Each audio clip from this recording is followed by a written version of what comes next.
So, Lerone Murphy just defeated Edson Barboza. Now, did Edson Barboza have nothing left to offer the UFC? No. I don't think that's the case at all.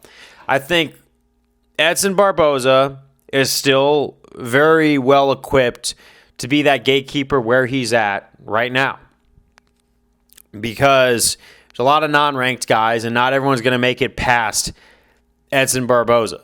I think he's that perfect Elite Four style first boss that people are going to want to get through when fighting at 145. And he's definitely past his prime. I just don't think the title days are anywhere going to happen for him. And it's okay. Father Time catches us all. But with Lerone, what's next?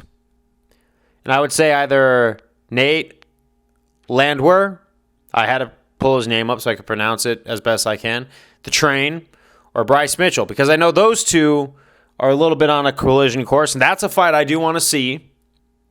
But as a Bryce Mitchell fan, I feel like Bryce would have a better shot facing Lerone down just to get his toe back in the water if he's serious about becoming a UFC fighter again. Because I'm saying this as a complete Bryce Mitchell fan, and I've been on his side ever since he beat Edson Barboza, where I thought Barboza was going to give him a really bad knockout. Turns out he faced that knockout with Josh Emmett.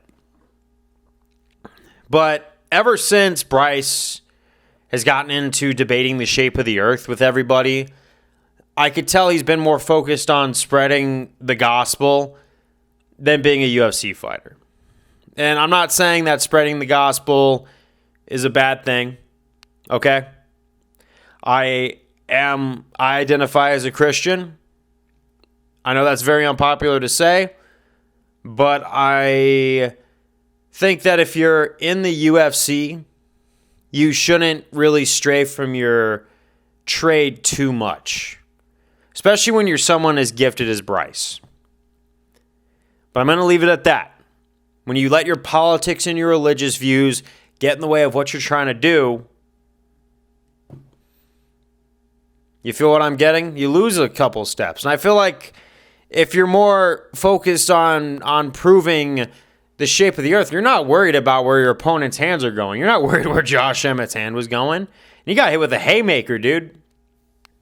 So I really think he needs to dip your toe back in the water fight to gain his momentum back and gain everything back, because you could just tell that his game has lost a step ever since then.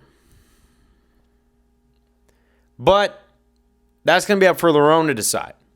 Does Lerone even want to face Bryce Mitchell? Because he could fight Nate. That would be an interesting fight. I think Nate could win that, though, too. I don't know how many fights Lerone has left in the tank. I could be wrong, because I don't want to count him out. But if you're having close fights with a fighter past his prime, you're going to have to do some serious evolution before you're in talk of title contention or anything like that. So I think tonight was telling on a lot of dimensions. And 145 right now is a giant card shuffle in the lower rankings that we're going to shuffle it a couple times, and we're going to see where the cards lay. We're going to see what matchups go. I've already said where I think it should go. But I think that final decision comes to Dana White and the matchmakers, and we'll just see. Peace.